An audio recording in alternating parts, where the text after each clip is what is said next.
Hello, everyone. This is Denise Wilbanks back with Robert Steele, who needs no introductions whatsoever. He has been very active and popular on most of Truth Teller's YouTube channels. So welcome back, Robert. Happy New Year. It's my pleasure, Denise. You're the only Latina I'm talking to. I guess that's a compliment. I'll take it as such. But I consider myself more than just a Latina. I don't like to box myself in. You're the only indigo I'm talking to. Okay. Even there, I don't want to box myself in, but I take it with great pride and stride as well. But speaking of indigo, I saw your review on the Michael Wolff, The Fire and Yes. Fury. And that Yes. was something that caught my eye, the actual, the little excerpt that you talk about, Jungian philosophy as Trump being very adept into it. So tell me a little bit about what you picked up on the book that led you to this particular point. Well, first off, I read every single word of the book. And then, as a comparative against the book, I read Corey Lipkowski's Let Trump Be Trump, and I read Newt Gingrich's Understanding Trump. My one regret is that I did not also read Roger Stone's book on the success of the campaign, because that would have given me three alternative perspectives. But here's the bottom line. I think 1/3 of Michael Wolff's book is a complete lie. I think he's made this stuff up. I think he set out to defame and destroy the president. I think the president has a legitimate federal lawsuit that could be brought against Michael Wolff so that they can do discovery and so forth. What really came out from the three books is that Trump is a fast learner who really knows how to reach out and get experts and listen to experts and take action on experts. He's a just enough, just in time knowledge expert, not one of these fake intellectuals that likes to display arcane knowledge that is absolutely irrelevant to the situation at hand.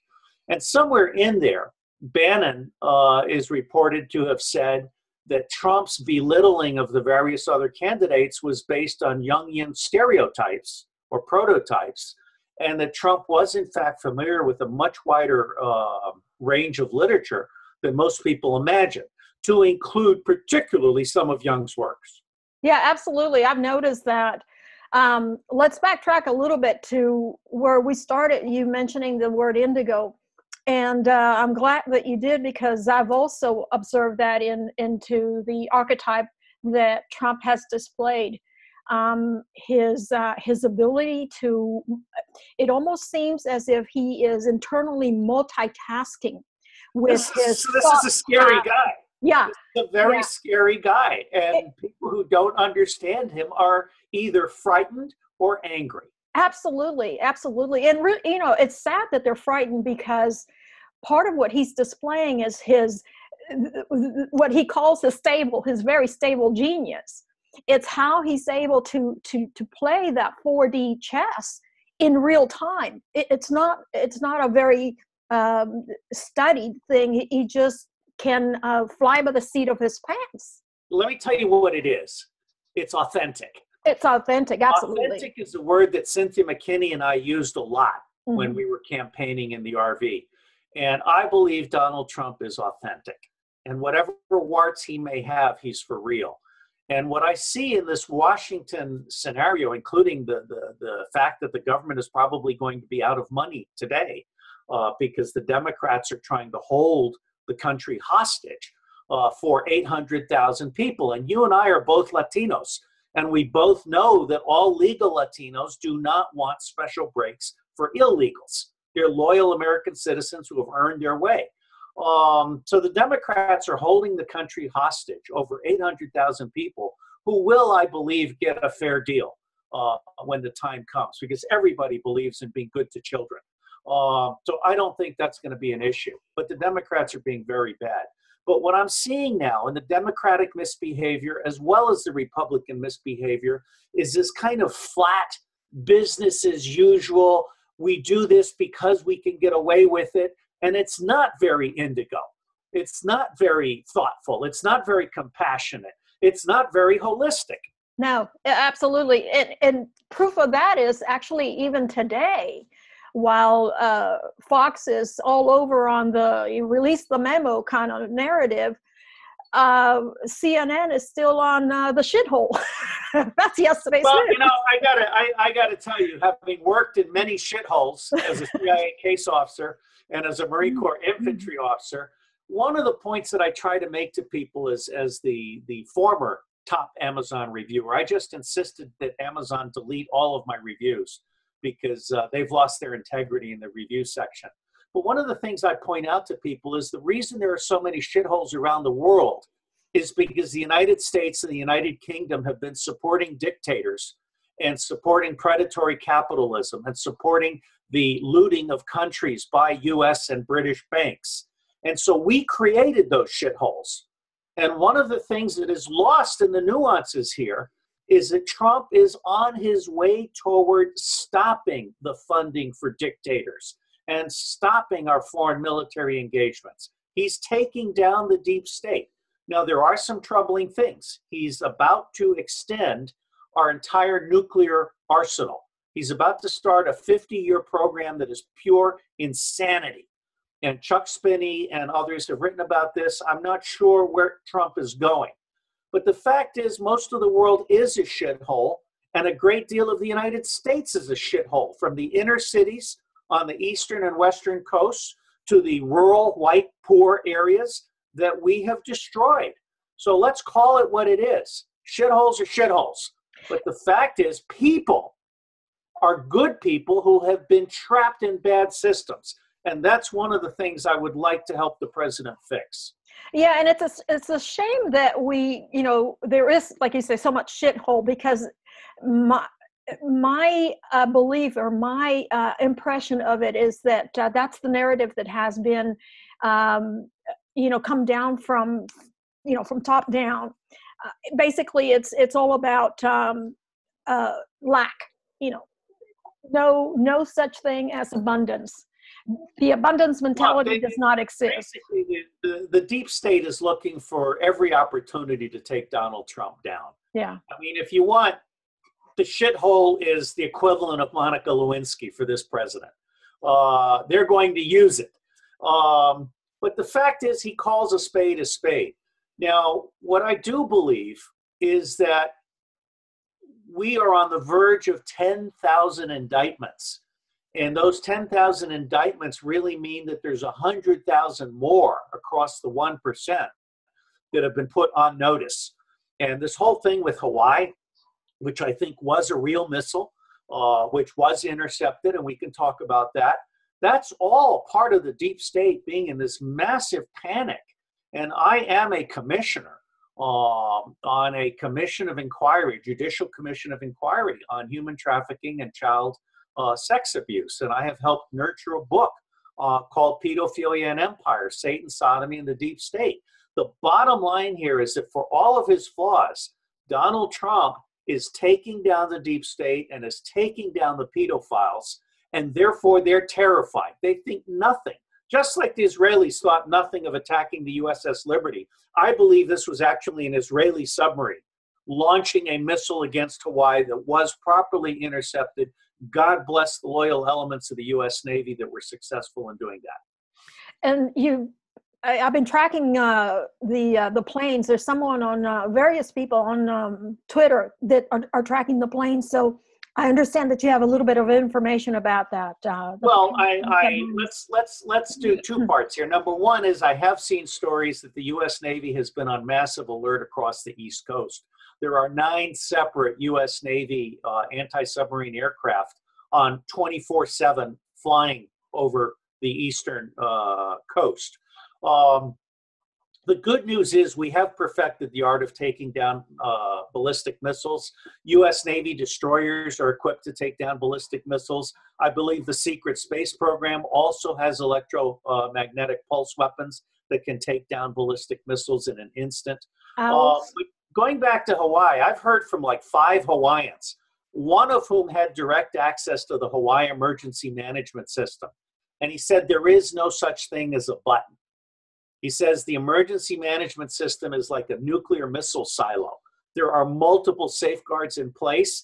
And last but not least, there's no one button. There's actually two keys, 8 feet apart, that two different human beings have to twist and positively say, we're under attack, okay? So this is all, the governor is either being lied to or is lying to us. There was no button in Hawaii. This was an official alarm.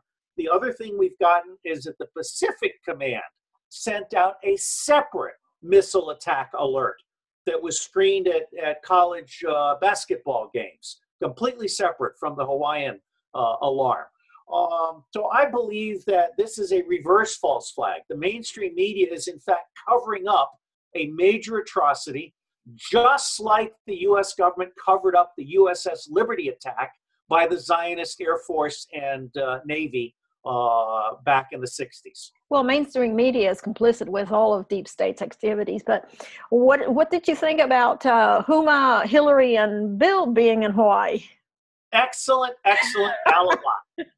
Okay, Lieutenant Colonel Potter has done a fine YouTube, which I've added as an update to our Hawaiian post.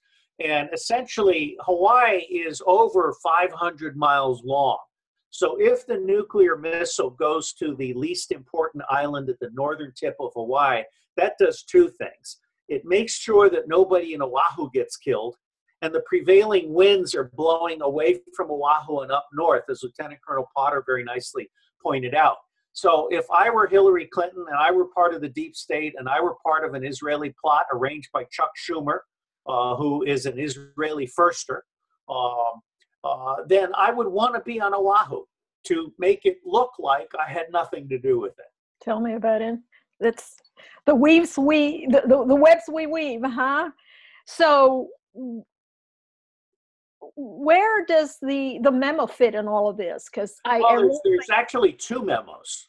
There's one memo about the degree to which the Obama administration violated every possible constitutional and legal and regulatory procedure and essentially spied on the Trumps. There's another memo in which this is a memo that is now on Twitter as a kind of Q picture, which shows a request for a renewal of permission for GCHQ to continue tapping the Trump campaign on behalf of the Obama administration. Now, I'm an old spy, and I've worked with NSA. I've had the NSA management courses. What most people don't realize is that back before NSA was stealing everything with impunity, this is Mike Hayden violating the Constitution and engaging in universal warrantless wiretapping. We had deals among the so-called Five Eyes partners.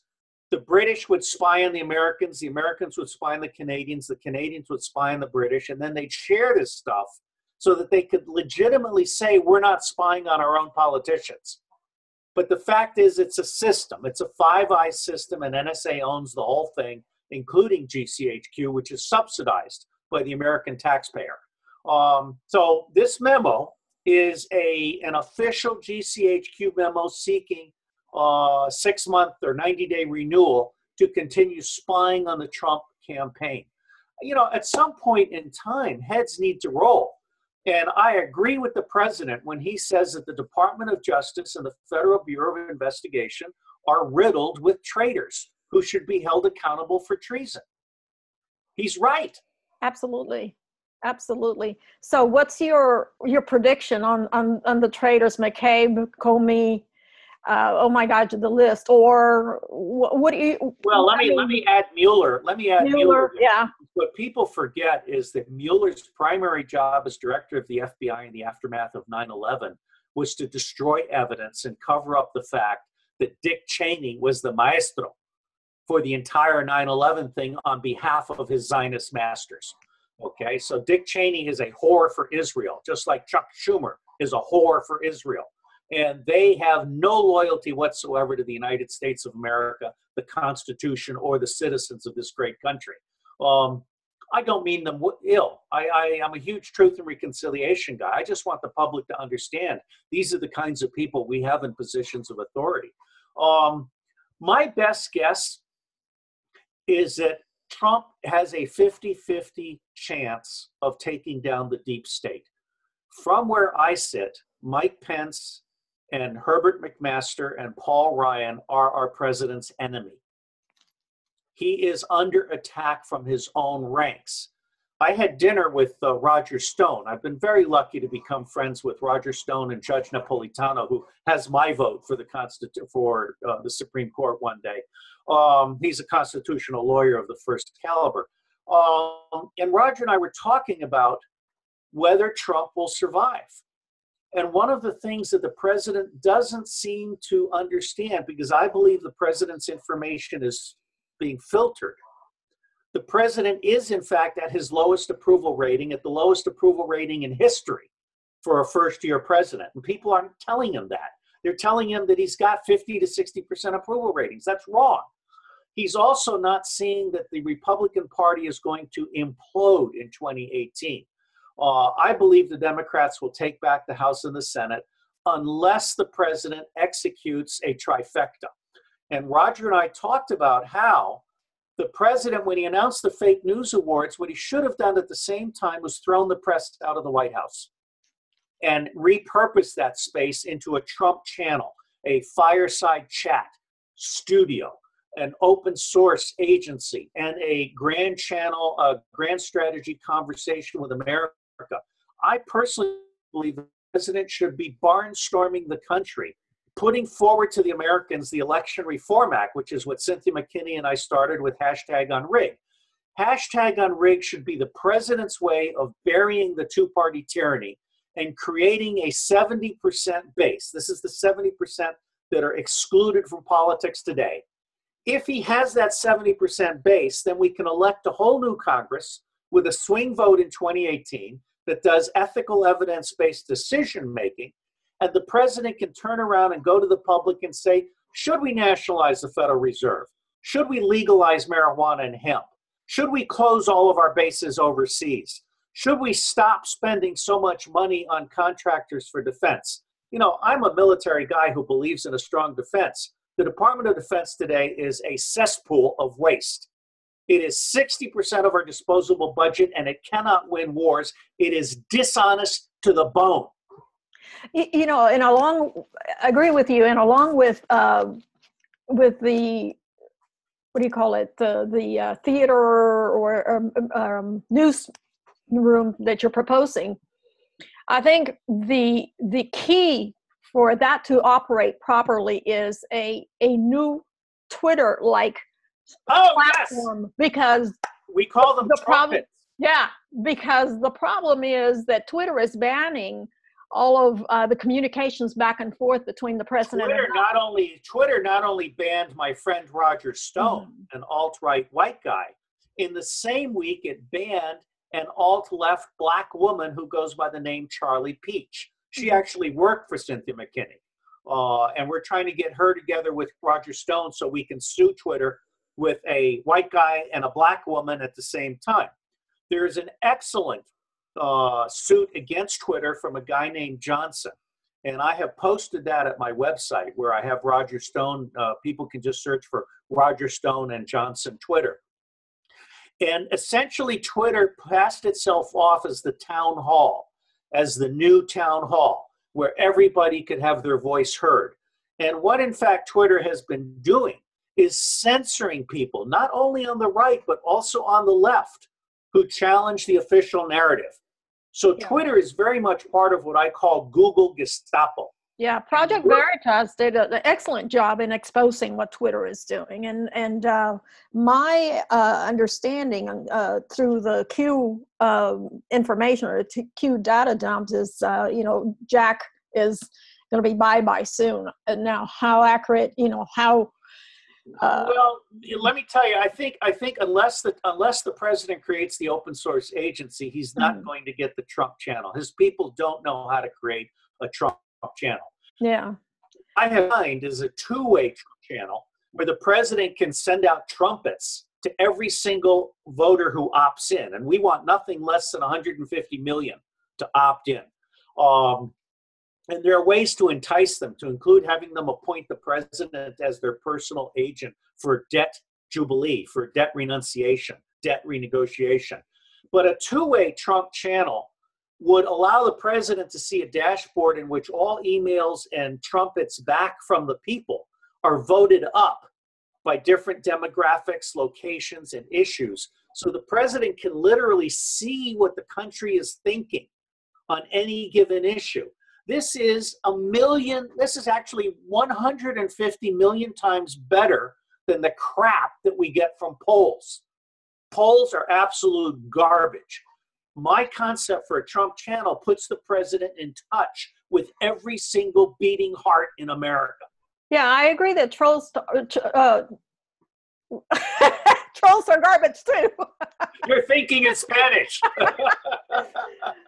But part of the approval rates, I believe, are being skewed as well, because I believe that he has a lot more approval than we're being led to believe that he does have. The country is really behind him, and it's the minority that is being portrayed as the dominant voice at the moment.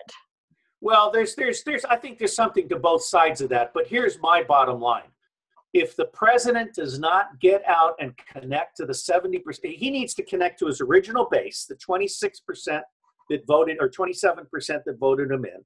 He needs to connect to the 70% that are disenfranchised, including the Libertarians and the Greens and the Constitution Party, the Reform Party. And he needs to have an opening with the Sandinistas.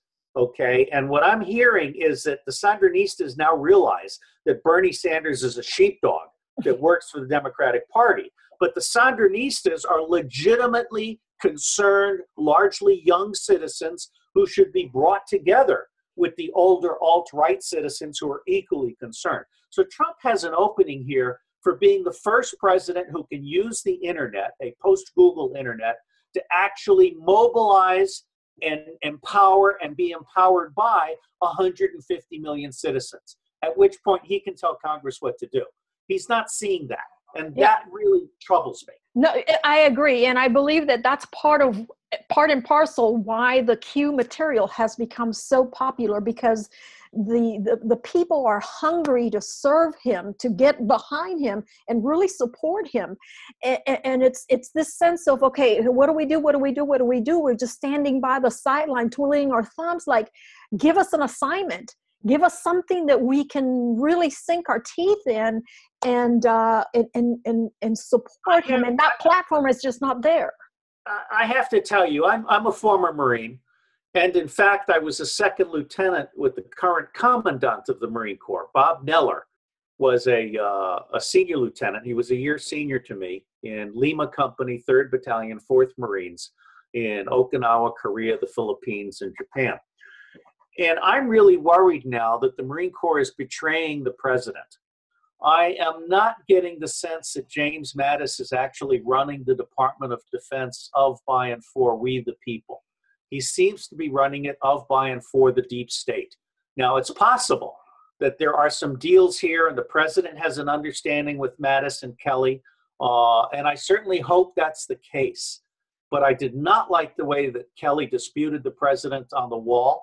I did not like the way he said the president was uninformed. I believe the president was better informed when he was running a campaign than he is today.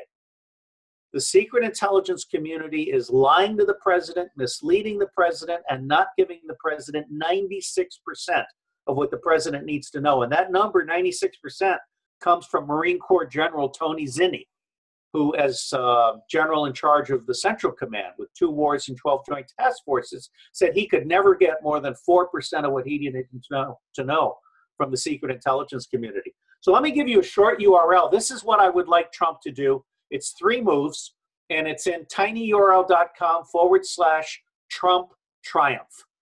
3 moves, starting with throw the press out of the White House. These scum-sucking sacks of crap do not deserve space in the White House. They're taking up good real estate. They are taking up good real estate. And as I love that comment, because Donald Trump should understand, he is allowing the most expensive real estate on the planet to be occupied by sacks of crap. Tell me about it.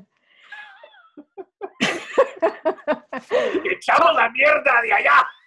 Talk about some passionate indigos here talking.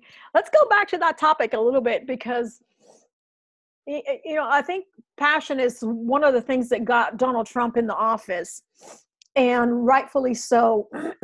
But there's a couple of comments that I have heard him say that, really, to me, nail it right on in terms of not determining, but really seeing that he is an indigo. And for those who are not familiar with indigo, let's go do a little excerpt of what is an indigo.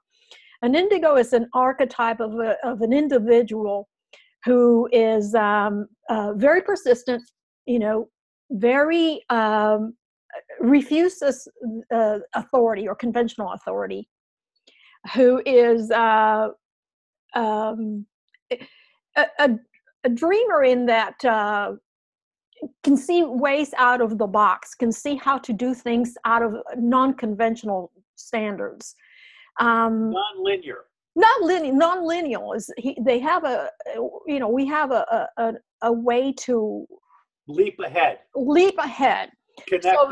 Connect the dots, and we're tireless. I mean, the tenacity is definitely there. So those are the things that I have seen in President Trump, and he defines it himself. He says, "Bring it on." Or he doesn't say it in those words, but he said, "I'm used to taking the heat," is what he's saying. And well, one of the things that one of these books said is that he is the hardest working person they have ever seen. Yeah. And during the campaign, his attention to detail was exhaustive, and his demand of discipline and performance by everybody was superior. This guy is not a lightweight. Yeah, and I think that's what people don't understand when he puts these words that are perceived as being very offensive. He does it purposely to throw someone off their track. It's a very strategic way of operating, and people think, "Oh, how offensive, how terrible! The snowflakes are just all going to melt." But it's very purposeful and very thought out. It's not like he opens mouth and sticks foot in mouth. It's quite the opposite. No, and in fact, let me point out one of the things I really loved these 3 books that I read, and one of the things that I really learned was that Donald Trump accomplished for free what is normally accomplished by hundreds of expensive consultants and hundreds of millions of dollars worth of television advertising. Instead of trying to send a fake message through intermediate mainstream media channels, Trump tweets directly to the American public in authentic language. It's working.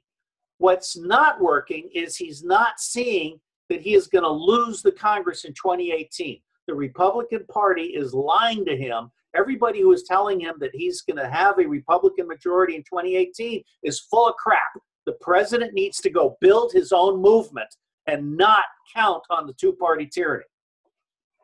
So how do we help him? That's a good question. I think I would really like everybody who listens to this video to tweet @RealDonaldTrump, @POTUS. And the message is, give Robert Steele 3 minutes, http://tinyurl.com/Trump triumph. If you can get 1,000 people to do that, and by the way, he's mostly on Twitter from 6 in the morning until 11 o'clock in the morning, and then from 6 at night until midnight. So if we can get 1,000 people to tweet @RealDonaldTrump, give Robert Steele 3 minutes, that's probably my last shot. #Trump triumph. No, it's not #Trump triumph. It's tinyurl.com/. Yeah, but in order for Twitter to go viral, it has to have a hashtag that has. Well, #Trump triumph sounds great. That's what I'm saying, because release the memo was the hashtag that went viral last night. We the People or Great Awakening. We the People Great Awakening has already been exhausted, because that was used for the fake news award, and so that one's kind of lost. Right. But so we would have Trump triumph is a good one. Trump triumph is a good one, because Trump can triumph on our behalf. But in order for Trump to triumph, we must put a stake in the heart of the 2-party tyranny. And he does that with the Election Reform Act, #unrig.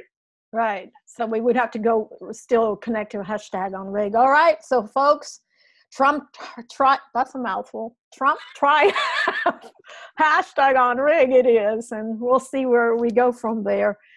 What are some last thoughts in terms of moving forward with this memo deal? How do we get this memo released?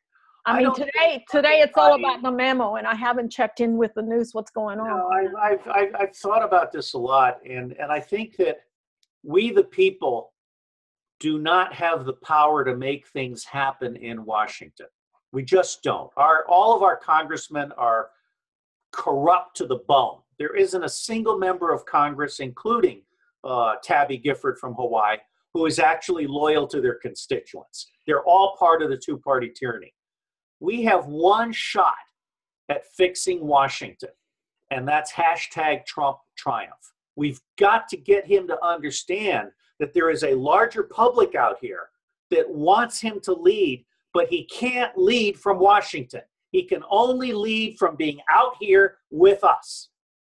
Yeah, I agree with that. You know, not to be redundant, but I want to go back to the indigo thing, because here's what I see happening. Are you familiar with the 100th monkey syndrome?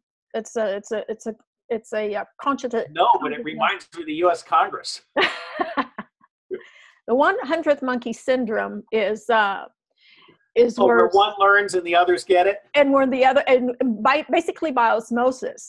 So what I see happening is, we look at it in terms of a very dualistic perspective. We look at it in terms of Republicans and Democrats, black and white, light and dark, right? But we really need to kind of move away from that.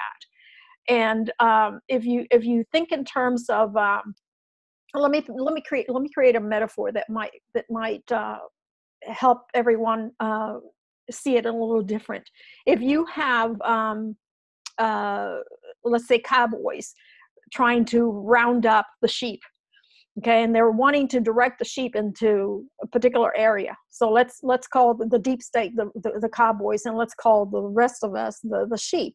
So you're trying to move them, because that's what they're doing. They're moving the narrative in the area that they want us to go. But suddenly, we come to this precipice, and the cowboys are wanting us, or the sheeple, to jump over the precipice. And suddenly someone wakes up and said, "No, wait a minute, we're not going there." And so it's the point of where the sheep stand up in two legs instead of four and say, "We're not going there." But normally it takes one to wake up and say, "Oh, we're come to the precipice." And I see Trump as that being that one within that herd of a sheep. And so suddenly everybody wakes up, and that's the Great Awakening. And so that's what the 100th syndrome. He is the great disruptor, and he's still suffering from many of the appointments that he's made. I mean, both James Mattis and Herbert McMaster were never Trumpers. They both swore loyalty to Hillary Clinton.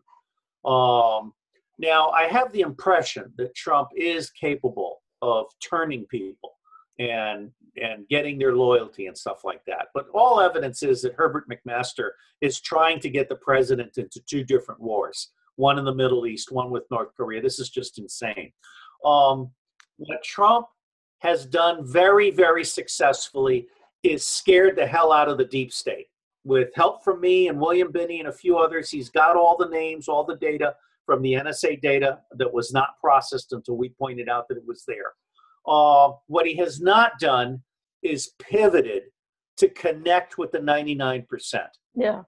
And I absolutely believe that if Donald Trump wants to have a second term, and if he wants to have a Congress he can work with in 2018, he must pivot, connect with the 99%, pass the Election Reform Act, create the open source agency, have a national conversation, and of course, throw the press out of the White House. Yeah, no, I could have done when he announced the fake news awards. I believe that he thinks that he has connected. For instance, like yesterday, he was in Pennsylvania. Wasn't it Pennsylvania or Philadelphia? Yeah, he was in Pennsylvania, and he connected. One of the things that Cynthia and I learned is that we were driving too many miles for too few people. Mm-hmm. What Trump needs to do is actually put out the Election Reform Act so that he mobilizes 150 million people overnight. 150 million people need to understand that Donald Trump is the one chance they have of actually being an honest congressman in 2018. Now, he can then turn around and leverage that by creating the Trump channel and then saying, let's have a national discussion. 150 million people talking to the President of the United States in a two-way channel that his people don't know how to build. Okay? Now, if you do that, it's game over. He will own, I mean, he will be the true greatest president we've ever had in modern history. But he will not get there unless he pivots and connects with the 99%. And he won't connect with the 99% unless he goes hashtag Trump triumph. Yeah, I mean, he's insulated, but he's insulated to his own detriment. Yes. So, yes. Well, Robert, can you think of anything else that you'd like to cover? No, we're right on target at 30 minutes, and I thank you. I will say we would love donations. You know, it's I don't take a salary. Hashtag Unrigged really needs money for websites and things like that, and travel when people can't afford to pay for that. So donations are welcome. But I'll keep doing what I'm doing with or without money. Well, thank you for spending a few minutes with me and discussing this multi-dimensional precedent that we have, which I believe he is in many ways more advanced than people give him credit. But he certainly has made my life quite interesting. There's never a dull moment. I'm at, first thing I wake up in the morning, it's like, what in the world is happening today? And it's sad that people don't look at it in that way. You know, others look at it as a dreadful, oh my God, what are we into today? But it's like, it's never a dull moment. And I'm forever, and I can't anticipate it, but it's certainly exciting. Let me end by saying that I think there are larger cosmic forces that are moving in good directions. And Donald Trump is actually a small part of a much larger cosmic good that is happening.